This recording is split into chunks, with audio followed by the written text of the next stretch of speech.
Deuxième vidéo sur le nouveau album de Joe Satriani, Elephant of Mars, et ce titre-là s'appelle Faceless, et donc on va voir si je suis aussi méchant que dans le précédent épisode.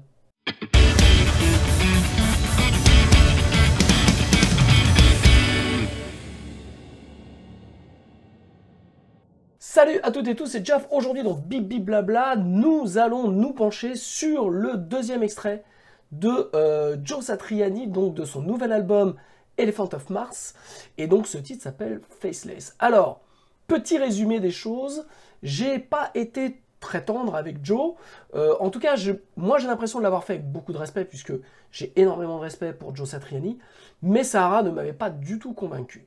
Alors, si aujourd'hui, bien entendu, je vous fais une vidéo sur le nouveau titre qui est sorti, Faceless, c'est parce que eh bien, ce titre m'a plu. Voilà, donc je préfère le dire d'entrée de jeu, comme ça, il n'y a pas de problème. Et il m'a plu parce que je retrouve vraiment ce que j'aime, en tout cas chez Joe Satriani, dans l'aspect mélodique, ce que je n'avais pas du tout... Enfin, en tout cas, j'étais passé à côté complètement de Sahara. Donc, on va, sans plus de fleurs de rhétorique, écouter ce Faceless et donc voir un petit peu l'analyse et de la prod et de et bien du titre. Donc je mets mon fidèle casque holo et donc c'est parti. Premier truc, on va regarder quand même les stats pour les nerds. Alors, donc on a quand même un titre qui est ultra fort et ça me surprend d'autant plus puisque le précédent titre, Sahara, était vraiment avec un loudness assez bas. En fait, le titre n'avait pas été super masterisé. Il me semble que je dis dans la vidéo, en tout cas dans la précédente vidéo, j'applaudissais des deux mains, puisque on n'avait que 0.6 dB de retiré, donc on a vraiment quelque chose où la dynamique est conservée. Donc, vraiment, ce qui me surprend sur ce titre-là, c'est que c'est un titre plutôt plus posé, et que, visiblement, le mastering a été fait beaucoup plus fort que l'autre. Il y a une différence de format entre Sahara et ce titre-là. Donc là, c'est quelque chose vraiment que je saurais expliquer parce que quand même 6 dB d'écart, c'est quand même beaucoup. Donc, je dirais là, on a deux masterings différents. Il y a celui donc de Sahara qui est beaucoup plus soft et celui de Faceless qui est beaucoup plus important. Donc, je pense que Faceless, enfin voilà, ça ne provient pas du même support, du même format CD, on va dire. Donc déjà, première remarque pour ce titre Faceless. On l'écoute maintenant.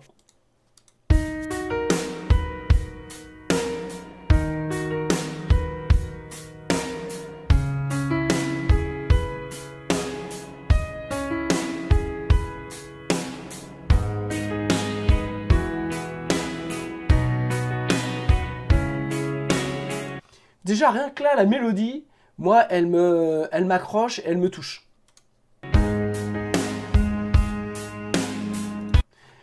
Autre point tout de suite, le groove batterie. Alors, on a Kerini Aronoff, vraiment, à la batterie.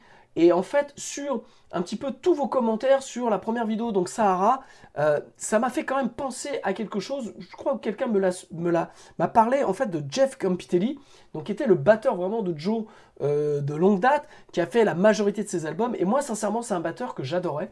Je trouvais en tout cas que son groove, son feeling, très fusion, collait parfaitement à la guitare de Joe. Et je trouvais qu'il amenait vraiment un groove intéressant au compo de Joe. Et je trouve que, je crois que depuis 2 ou 3 albums, il ne fait plus partie de l'équipe de Joe, que ce soit en tournée ni sur les albums. Et je trouve que peut-être que c'est aussi pour ça que ces albums m'intéressent moins. Parce que, voilà, sincèrement, Kerini Aronoff, là, le groove qu'il y a sur ce titre-là, je pense que c'est lui qui a fait la batterie, puisqu'il est dans les crédits. Voilà, c'est super plat. Le charlet, il est assez... si on vous a écouté le charlet est assez basique et pas entraînant.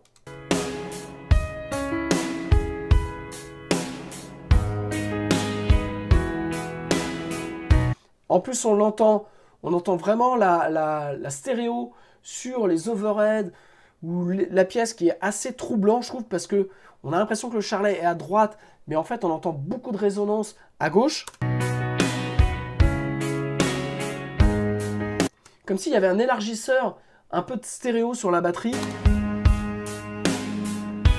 Voilà, donc je trouve que le groupe, pas franchement emballant. Ça aurait pu être un peu plus subtil plutôt que...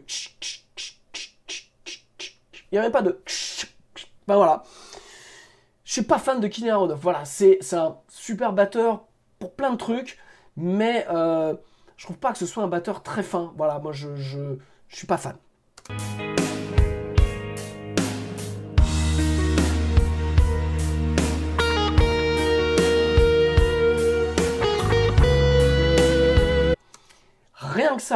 Rien que ces 4 notes-là, pour moi, ça c'est Joe. Et là, tout de suite, moi ça me plaît. Le son, le toucher, le vibrato sur les notes. Je trouve, là, voilà, là ça me touche. Et là, ça me fait vraiment plaisir d'entendre Joe comme ça.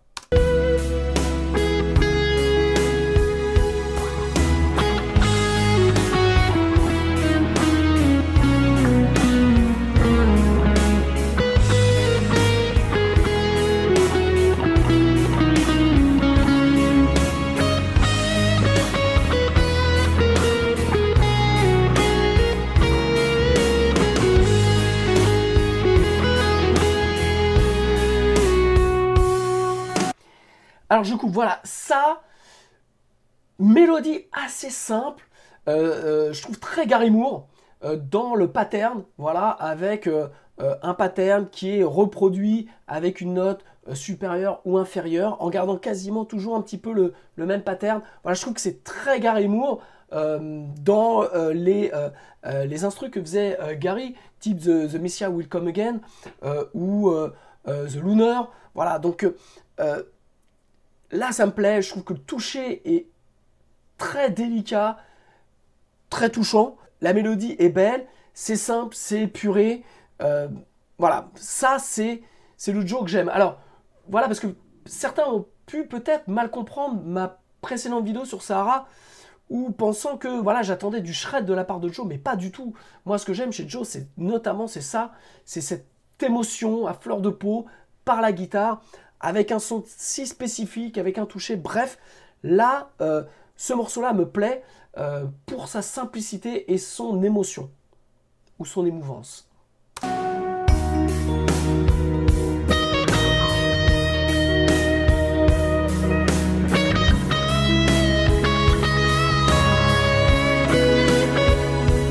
Magnifique.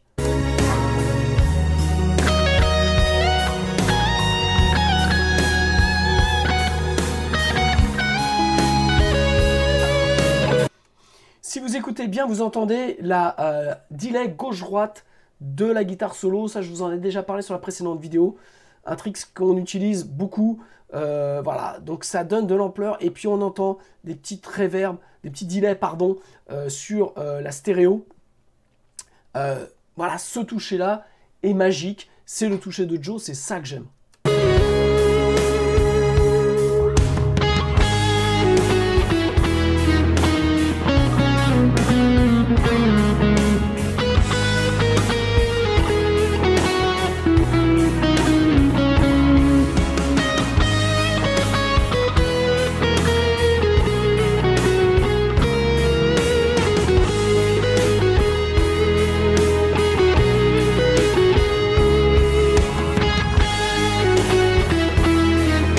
Donc il reprend le thème et cette fois-ci là vraiment avec deux guitares. En tout cas on entend déjà une sur le côté gauche qui reprend la mélodie harmonisée, j'ai l'impression. Et donc ça ramène encore plus d'émotion dans le thème qui est simple. Ouais, il y a bien une guitare à droite aussi qui elle, j'ai l'impression, a un octaveur dessus plus bas.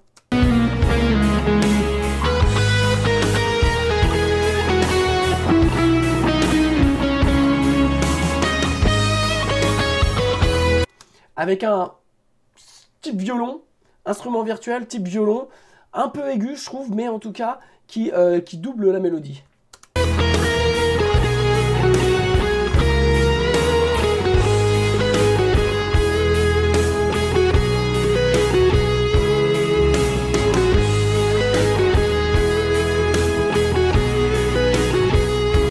Alors j'adore le son vraiment j'adore ce son là Et donc je trouvais que ça sonnait vraiment comme, je vous en avais parlé, moi je trouvais que pour moi le meilleur son de Joe c'était avec les amplis Peavey.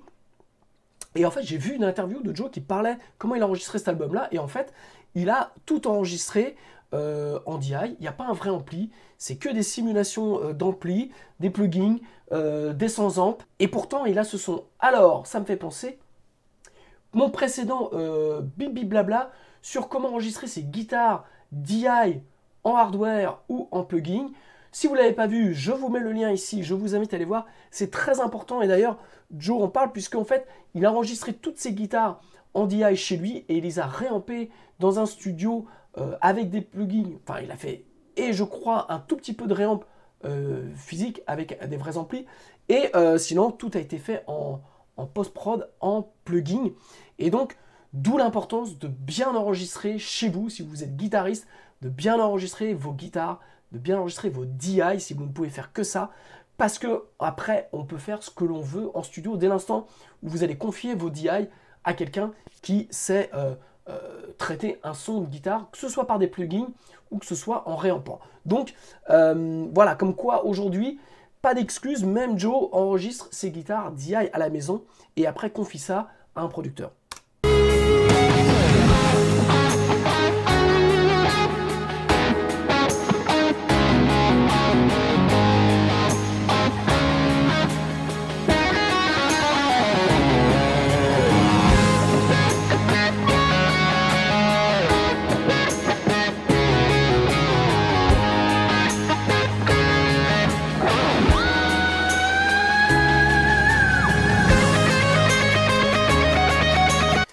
Alors, sincèrement, cette partie centrale, je la trouve pas terrible. Voilà, je suis désolé, je vais peut-être encore m'attirer les foudres de guerre, mais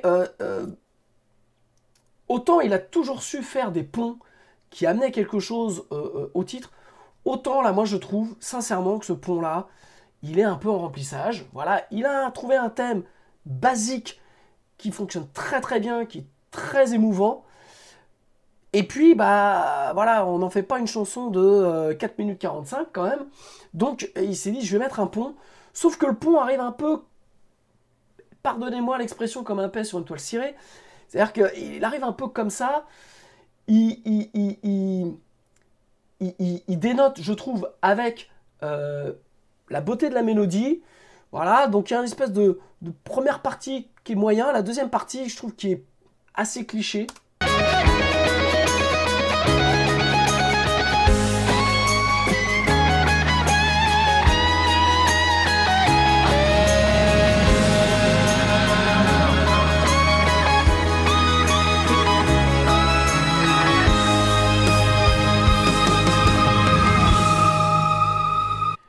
Et voilà, donc c'est vraiment un espèce de champignon qui arrive comme ça sur le truc. Je pense qu'il aurait pu rester sur la même harmonie en changeant de thème ou vraiment en faisant un solo. Et ça, il a toujours su le faire, je dirais même en gardant la même harmonie derrière, de créer vraiment un solo de guitare.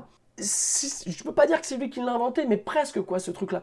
Mais là, cette espèce de pont qui n'en est pas un, moi je trouve que ça fait remplissage. Et c'est dommage parce que le titre est juste magnifique. Et ça, eh bien, voilà, je suis désolé. Et on y retourne.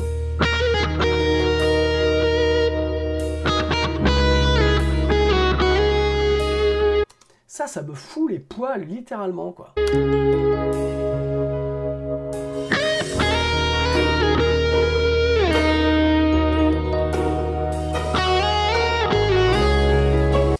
Alors les arrangements sont plutôt bien faits, je crois que c'est Eric Codieux de mémoire qui fait les arrangements, pareil, sur quelques albums de Joe. Et là on entend les Pizzi violons sur ce passage-là qui rajoute une intensité d'émotion et c'est plutôt bien fait.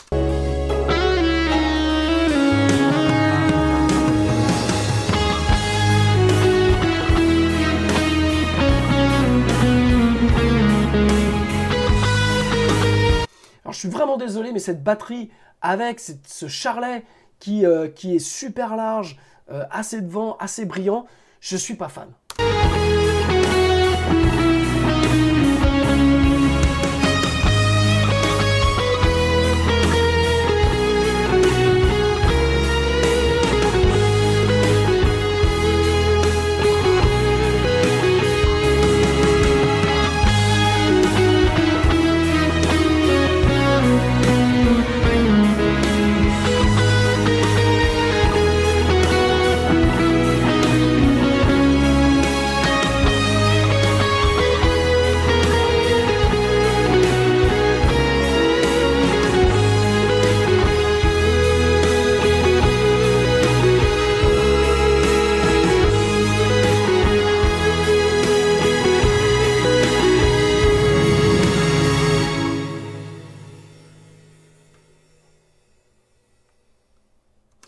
Les arrangements sur la dernière partie du thème sont absolument magnifiques.